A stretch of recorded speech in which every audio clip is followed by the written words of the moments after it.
Un nuevo episodio de Mano a Mano. Ibáñez, Zayat, Ibáñez. ¿Qué repercusión tuvo el anterior? Mamita querida. Qué repercusión que tuvo. Ibáñez, va a ser un episodio especial. Sí. Te pido porque yo te doy la misericordia de Dios y entonces no te voy a decir cuál es el número del episodio porque no lo sabes. Sí, no lo sé. ¿Sí? Ah, mira vos. Es el episodio 69.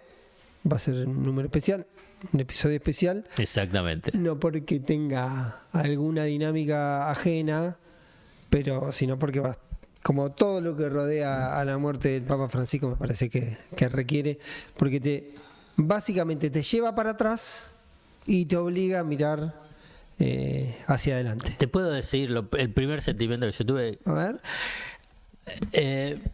Yo tuve la oportunidad no de estar con él, ¿no? Pero sí de ir al Vaticano. Y ya antes de ir al Vaticano la primera vez, yo decía, che, escúchame, tenemos un papa argentino. No es una boludez, ¿no? Sí. Cuando fui al Vaticano e hice el recorrido por parte de los museos vaticanos, pero fundamentalmente, además de ver todo eso, es decir, este es el rey de acá. Sí, sí. Cuando fui a donde están Las imágenes de todos los papas. Sí, los féretros y todos, sí. y todo. Y ves los años y todo, y digo, ¿y hay un papa argentino? Bueno, y adquirí dimensión a nivel de lo que es la historia de la iglesia, aunque obviamente que la sé, la conozco, pero bueno, la verdad, como saben, no soy católico. Entonces tengo más esa mirada política sobre la iglesia, pero la dimensión del lugar de poder, ¿no? De ahí, ¿no? ¿Y qué es la bronca, digamos así? Ahora nos damos cuenta que tenías el Papa argentino. Ándala, pero ¿sabes qué? La verdad, durante 12 años fue parte de una pelotudez inmensa. Digamos, y perdóname, yo voy a dar nombre, porque Clarín y La Nación operaron contra él porque si era peronista, porque a algunos no les bancaba el discurso, el Opus Dei interviniendo, todo. Luego, un papa argentino, digamos, no, es como que no veía el tema de la dimensión. Y ahora todos... No, yo salgo de ahí. Lo menciono al comienzo, de la bronca la molestia de eso, porque decir, no puede ser, porque sabes que es parte de esa esencia que a veces siento decir, bueno, pero ¿por qué las frustraciones permanentes, las crisis permanentes? Bueno, porque la verdad que se pierde perspectiva. Sí, claro. Digamos, el tema de la grieta y todo. Yo quiero salir de un lugar, del lugar de la condición de argentino. Digamos, porque sí, pasó ya. Sí. Porque además, porque es un accidente que el Papa sea argentino. Uno lo que puede mirar, y ahora dentro de un ratito vamos a ver unas encuestas que tengo de eso, que están buenas porque comparan 2017 y 2025, de la imagen del Papa y cómo se definía un poco con el tema de las simpatías políticas. El primer dato es ese, yo salgo del lugar ya argentino, porque la primera sensación que tuve, yo tuve una primera sensación de tristeza, como toda tristeza ante la muerte, que es en general un sentimiento que me parece bastante básico, y después tuve una sensación de vacío, que está atado a esta idea de decir cómo te das cuenta de los personajes cuando faltan, cuando ya no están más. Entonces la primera sensación que tuve respecto al vacío y al dolor fue esta idea de decir, che, estamos más solos. ¿Por qué? Va a ser una metáfora un poco banal la que voy a usar, así que discúlpenme aquellos que son más sensibles. Es como que el equipo del que vos sos hincha pierde a la principal figura, porque en este momento del mundo, en este momento de la historia política y económica que está atravesando el mundo, la muerte del Papa saca del medio una voz tan potente que descompensa totalmente un equilibrio que ya venía frágil entre los tipos que tienen una mirada humanista y los que no. Entonces, coincido, no es banal. Entre los que querían concluir, mirar, y que yo digo, era banal la metáfora del equipo, digo, pero es así. viste, de decir, bueno, en algún momento uno se para, puede trabajar, escuchar, leer, pero en un momento uno se para, que es lo que prefiere, y esa fue la sensación que tuve con el papá. Con el dato adicional, que es lo que vos decís. Muchas veces se adquiere dimensión. Sí, va a alcanzar el vaso, total, está todo bien. Dame uno. Se adquiere dimensión cuando ya no está. Y yo creo que a muchos nos va a pasar eso.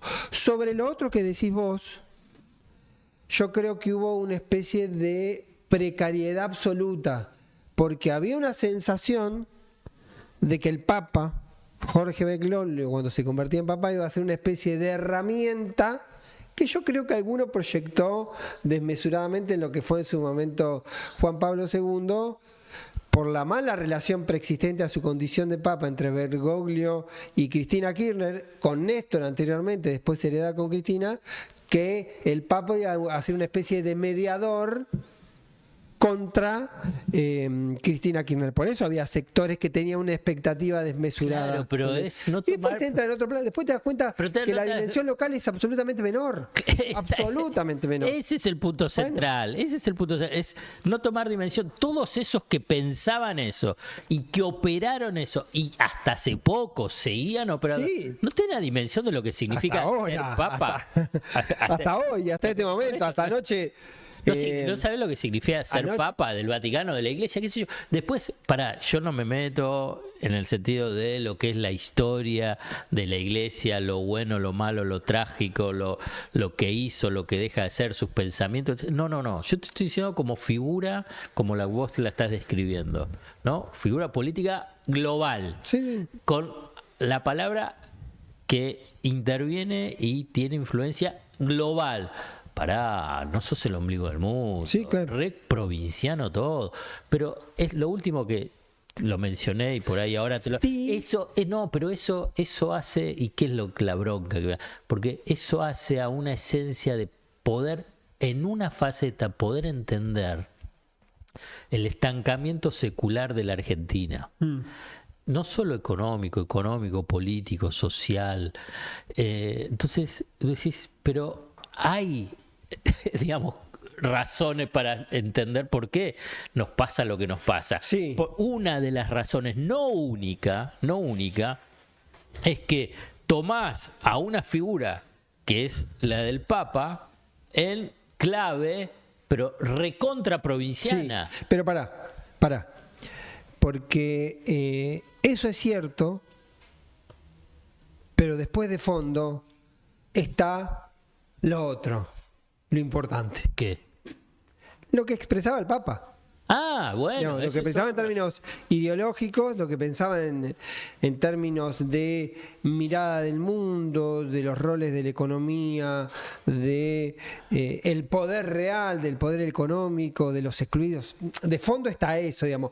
Lo otro me parece que no deja de ser un detalle de entrecasa, de los que tenían expectativa de que Bergoglio como Papa se convierta en una especie de verdugo de Cristina, ¿sí? Cosa que no ocurrió, pero después de fondo está lo importante. Y lo importante es lo que expresaba y lo que decía el Papa, claro, que eligió pararse en un lugar que posiblemente ayer se lo preguntaba a De la Serna en un reportaje en una charla que tuvimos en C5, y yo lo venía como repasando, tratando de repasar. Da la impresión que el Papa, desde que fue Papa hacia adelante, se fue perfeccionando en la mirada del mundo sobre cuestiones medulares, como el diálogo, como los diferentes, como la solidaridad. Impresionantes. Pero digo, es decir, el Papa en lo económico, en medio ambiente, en la diversidad sexual, en derechos, diversidad todo, sexual, en derechos, en el tema de la equidad, en el tema de las injusticias, en el tema de las guerras. Sí, claro. Entonces los conflictos, vos agarrás y te decís, y bueno, te compro todo esto último, y pese a todo eso agarrás y vas a la chiquitita. Sí, total. Es una cosa que muestra una debilidad estructural para la Argentina. No, también tranquilamente puede estar demostrando que Porque siempre en la iglesia hay diferentes. Vos por ahí sabés más todavía. En la iglesia siempre hubo diferentes líneas. Si querés más progre, menos progre, más aperturista, menos aperturista. Es más, yo me acuerdo que en un momento cuando Milei hizo una serie de apreciaciones sobre Francisco, más allá de aquello del maligno y qué sé yo, uno imaginaba que la iglesia, que es bastante corporativa, ¿sí? O que es muy corporativa, iba también tener una actitud corporativa. Y la respuesta de la iglesia, algunos dicen que fue el propio Papa el que pidió que la iglesia argentina no entre en esa discusión porque era darle otra dimensión. Pero había una cuestión, yo no sé si ha habido voces institucionales que han sido tan bestiales respecto al Papa, ¿sí? Y sin embargo, hasta uno tiene la sensación de que cuánto tenía de enemigos afuera, también el Papa, hablando de esta cuestión de las líneas dentro de la iglesia, cuántos enemigos tenía dentro y cuántos enemigos tenía, o gente que lo recelaba, dentro de la propia iglesia argentina, que debería haber sido quizá aquella que más consideración tendría que tener con la idea de que un hombre que surge de la iglesia argentina llegue a ser papa. Perdón, quiero sacar siempre en todo el debate, para no volvernos ombliguistas, la condición de argentino. Para mí hay que sacarla.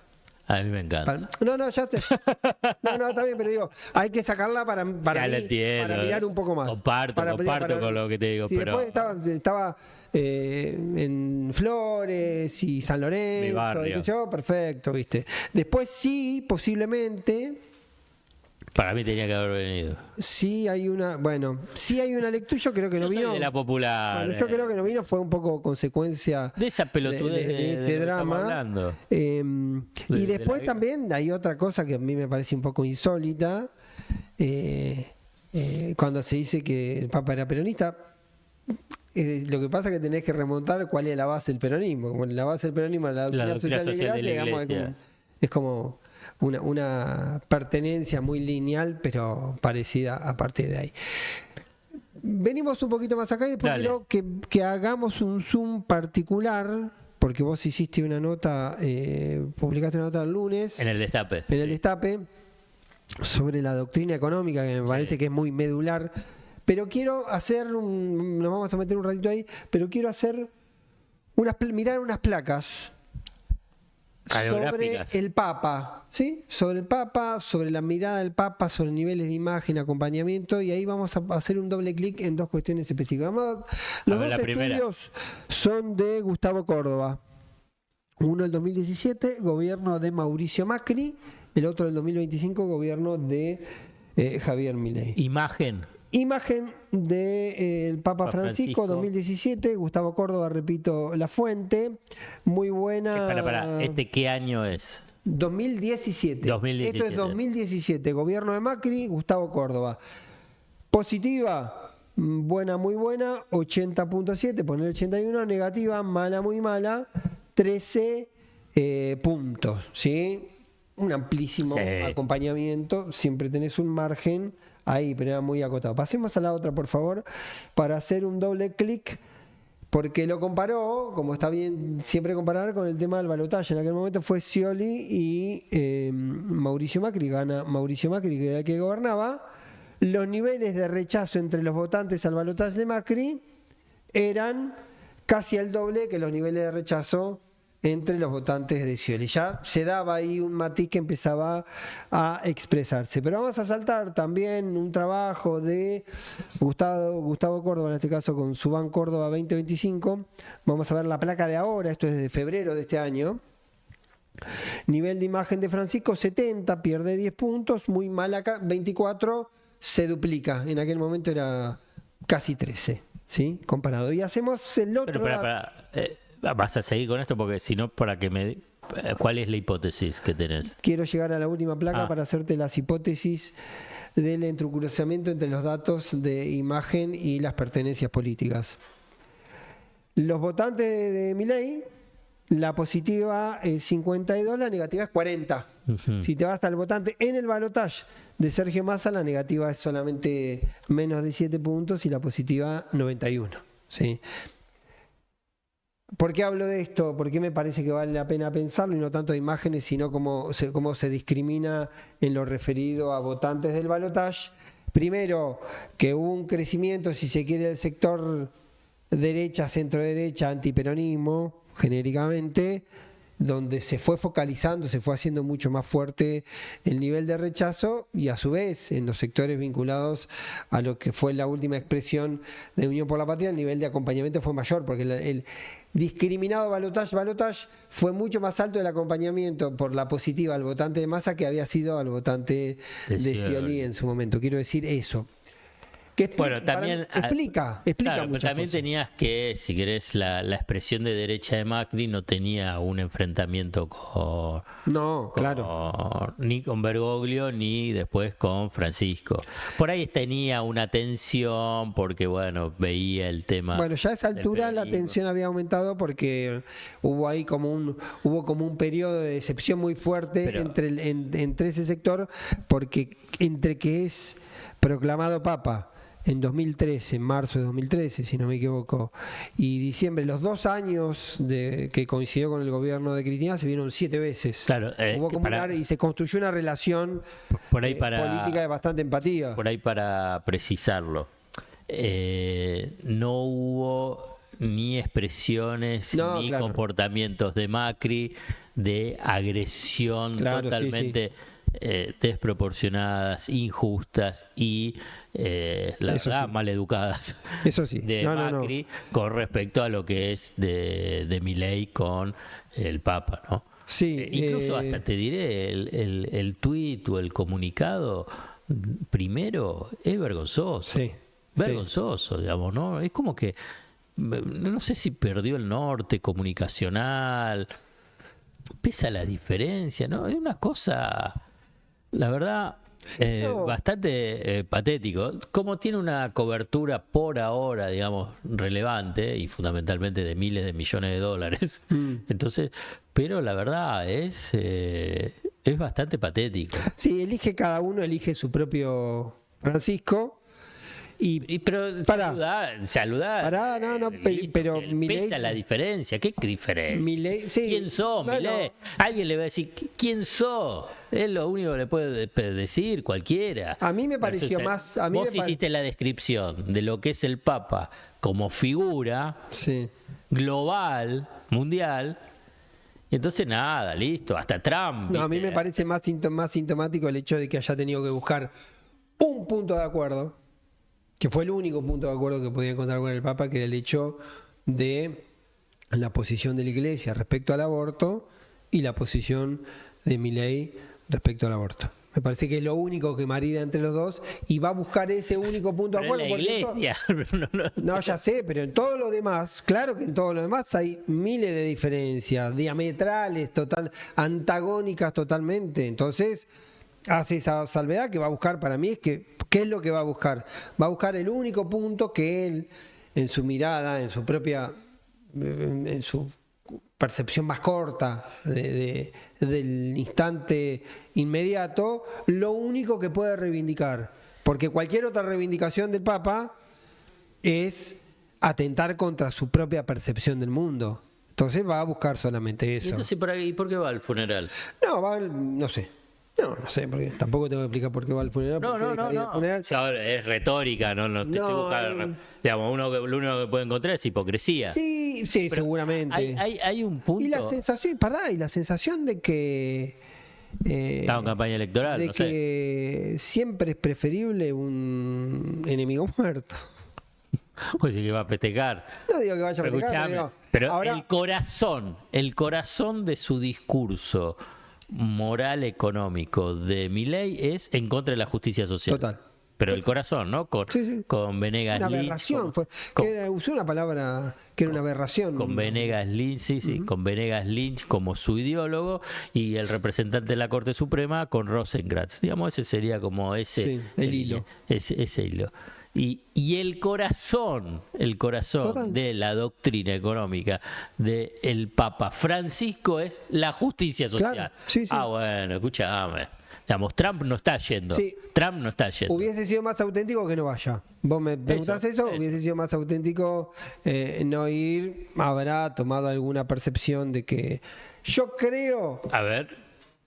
que terminó diciendo, che, te fuiste, comiste, te hiciste 25 viajes ahí a comer un churrasco en Maralagos para ver si te daban un premio. Ahora, institucionalmente, más allá de lo que piense, institucionalmente la Argentina, el país del Papa, el gobierno del Papa, el presidente que le toca en ese momento estar al frente del gobierno, ya excede su propia posición, sino que creo que institucionalmente está bien que esté ahí. Vos lo comentaste o no sé quién, así más de cosa de pasillo, que él necesita viajar, que necesita salir, digamos, porque es como que hasta terapéutico que tenga que viajar y salir. Porque si no está mucho tiempo encerrado en Olivos. Está cerrado, no sabe lo que hacer, no sabe qué hacer con las manos, porque viste que siempre está con un librito o una... La libreta de apego, como dicen. ¿Cómo? La libreta de apego. Es una metáfora porque viste que los nenes cuando son bebés muchas veces necesitan tener un muñequito. Objeto transaccional. Pero no quiero... Bueno, dale, no nos vayamos. Ahí sí quiero meterme de lleno al tema de doctrina económica, me parece que es lo medular, y hacer zoom en eso y que vos te explayes con una sola observación que hago. Dale. Y que es importante lo que viene, donde uno no tiene ninguna capacidad de incidir, es un mero observador. En 15, 20 días empieza toda la ceremonia de elección del sucesor de Francisco. Ahí yo creo que va a haber mucho en juego sobre cómo intervienen otros actores. Repasaba en alguna charla diciendo que al menos los últimos 3 papas estuvieron muy en línea con el tiempo histórico, uno más en línea que otro, pero digo, Juan Pablo II aparece en el medio de la Guerra Fría para colaborar en la derrota del comunismo en la Guerra Fría. Es un papado larguísimo, arranca a los 58 años, en el 78 hasta el 2005. El polaco, Juan Pablo. Después viene Ratzinger, Benedicto, que tiene como un papado más hacia adentro de la iglesia, tratar de ordenar la iglesia. Era un profesor, tenía otro perfil, y por eso fue un papa de transición, porque evidentemente le habían errado en la elección de él porque no era el momento histórico. Y después aparece Francisco, un momento especialmente delicado, de cambio, de nuevas referencias, de nuevos paradigmas. Y déjame ahí. Y al interior había 2 elementos muy importantes que necesitaban un papa como Francisco. Uno era el Banco del Vaticano, que tenía tantos desfalcos como quebrantos como cuentas utilizadas para el blanqueo de capitales. Y ahí Estados Unidos influyó mucho, y dice, ahí arreglen eso, lo del banco. Claro. Entonces ahí se metió. Y el tema de las denuncias de abuso sexual de menores.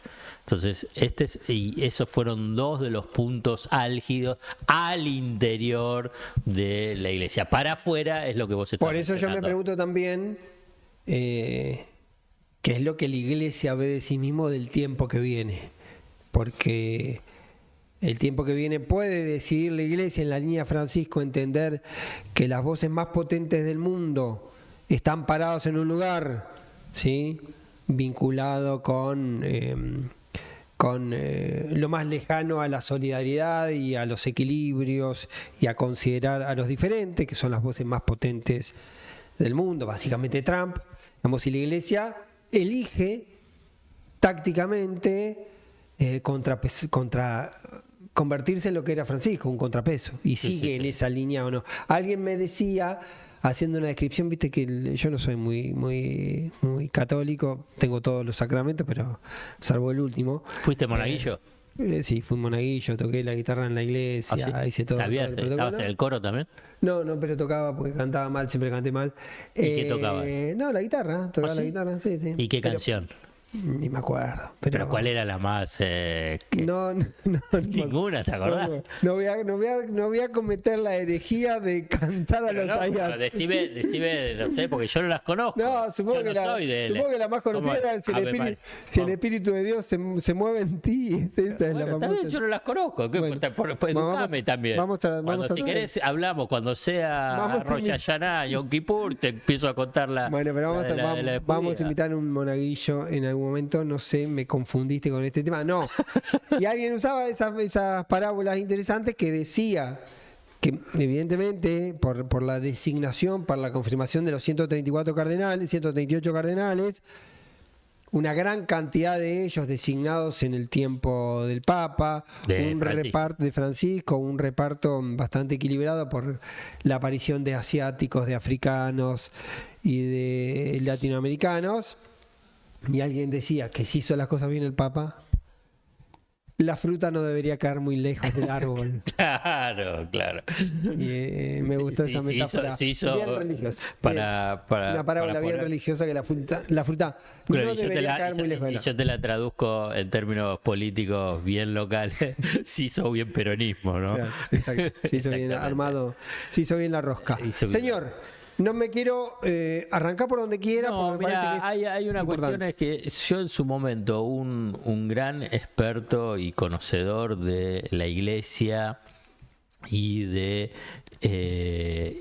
Bergoglio también, local e internacional, en su momento, cuando sacó la primera exhortación eclesiástica, que fue Evangelii Gaudium, que fue del 24 de noviembre del 2013, me dijo, léela. Estoy hablando de Washington Uranga, excelente periodista, un amigo, un fenómeno. Sabe muchísimo. Y ahí me encontré con un texto que me impactó. Y ahora te digo, primero lo básico. Durante el papado de Francisco, escribió 9 exhortaciones eclesiásticas y 3 encíclicas. En realidad son documentos papales que te marcan la doctrina global, la doctrina de la Iglesia. ¿Con qué me encontré en este texto? Porque la Iglesia tradicionalmente, es la doctrina social de la Iglesia, abarca temas políticos, económicos, sociales, de la familia, y en general siempre con una concepción conservadora, pero a la vez crítica sobre el funcionamiento del capital, porque habla de los pobres y los ricos, pero siempre de una posición moral. La cuestión moral. Y es lógico, la Iglesia, es la religión, la moral, en todas las religiones lo tenés, la judía, la musulmana, todo lo moral, ¿no? Está mal que haya pobres. El elemento distintivo que yo encontré es que en la parte de parte económico, porque tiene diferentes capítulos, la exhortación eclesiástica, la que te mencioné, es que incorpora a los actores, pero los incorpora a los actores, digamos, como sujetos de esa tensión de por qué hay pobres. Claro. Que es diferente. Total. No es que dice, bueno, que está bien que haya los ricos, pero rico, ocúpate de los pobres con la limosna. No. Acá dice, no, acá hay un sistema injusto. Acá hay un sistema donde cuando habla de corrupción, dice que hay gubernamental, hay empresarial y hay evasión. Claro, entonces, figuras. ¿me entendés? Que incorpora los actores. Y a mí eso es lo que me sorprendió, y a la vez dije, bueno, él empieza con 4 no, y acá los tengo. No a una economía de la exclusión, no a la nueva idolatría del dinero, y acá es una cuestión moral. ¿Cuál es lo de la Iglesia e incluso en la religión judía, el tema del becerro de oro? Sí. Pero acá lo que incorpora es, además de un dinero que gobierna en lugar de servir, es al sistema financiero. No es que dice, bueno, el dinero. No, te pone al sistema financiero como un factor perturbador del funcionamiento de la sociedad. No de la economía, de la sociedad. Y en el sistema financiero, ¿qué es lo que incorpora? Y que fue un debate que incorporó con seminarios en el Vaticano el rol de la deuda. Claro. El rol de la deuda con el pago de la deuda y los pagos de los intereses de la deuda sobre los países endeudados. Pues decís, pará, esto es otra cosa, no es lo tradicional de la doctrina social de la Iglesia. Entonces me parece que eso es, yendo a ese punto que yo coincidía en tu introducción, que ese mensaje, ese posicionamiento político es lo que generaba la resistencia del Papa Francisco. Y el cuarto no, en esta exhortación eclesiástica inicial, ¿por qué la tomo? Porque es el puntapié inicial. Claro, así abre el juego. Así abrió el juego y después lo siguió desarrollando, ¿no? Complejizándolo, incluso con ahí sí, con la encíclica Laudato Si. Laudato Si. No a la inequidad. ¿Pero por qué no a la inequidad? Porque la inequidad genera violencia. Lo que está diciendo es, hay pobres, hay inequidad, hay violencia, y no es simplemente, bueno, vamos a ver cómo la reprimimos, que también cuestiona dentro de esta exhortación el tema de decir, no es la cuestión de la violencia y la represión. Es la cuestión de la inequidad. Esa inequidad la tenés que abordar de otra forma. A mí me pareció fascinante, sí, en el sentido de, como vos decís, disruptiva de un discurso dominante en los factores de poder, en los economistas que actúan como amplificadores de los intereses de ese factor de poder, y ahí te aparece el Papa Francisco, digamos, con esa impronta. Tirando, digamos, decir, vuelvo a repetir para que se entienda, es la doctrina social de la Iglesia, no solo de lo moral, sino sobre cómo es la distribución de poder dentro de esa sociedad. Y obviamente plantea que hay que cambiarla y que hay que alterarla.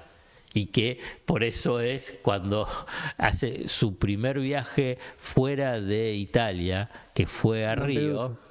Esa es la primera, pero después fue a Italia, a Brasil. Sí. A Brasil. ¿Y qué es lo que dijo? Hagan lío, pero después lo arreglan. Pero lo que está diciendo, hay que mover el avispero, hay que agitar.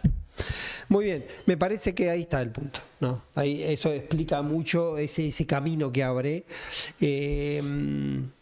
Pensando además en que ahí está la raíz de las resistencias. Ahí está la objeción principal, no es con quién se veía, con quién no se veía, si era de San Lorenzo o era de Boca. Me parece que ahí está el origen de todos. Y también algo que todos, hoy lo charlaba con algunos compañeros, en algunos colegas y qué sé yo, hay como cierta idea también de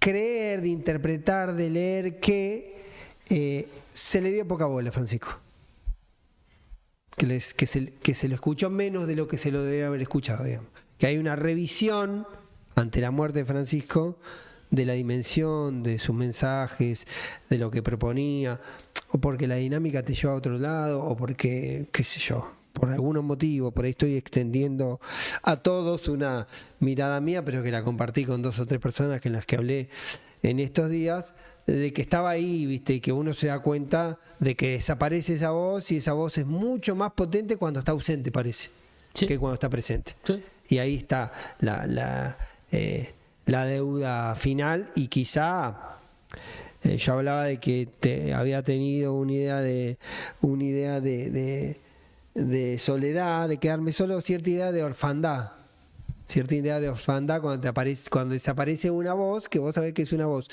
lo suficientemente potente para que cuando hable y dice algunas cosas, pone esa discusión en el plano de la discusión de verdad, de la discusión importante, de los niveles donde se discuten de verdad las cosas. Te rescato, si querés, para cerrar, salvo que quieras ampliar, digamos, una frase de esta exhortación. Ya no se puede confiar en las fuerzas ciegas y en la mano invisible del mercado. Y bueno, ¿qué querés? Sí. Es obviamente que eso genera, como dijiste vos, muchísima resistencia. Y bueno, la verdad que deben estar rezando lo que son los católicos y conservadores para que venga otro papa que diga otras cosas. Claro, ¿no? claro, seguramente. Bueno, señor, hasta la semana. Hemos terminado otro episodio de Mano a Mano, tranquilo, sí, imbuido del espíritu que nos acongoja. Sayat Ibáñez, Sayat. Un placer, nos vemos la semana que viene.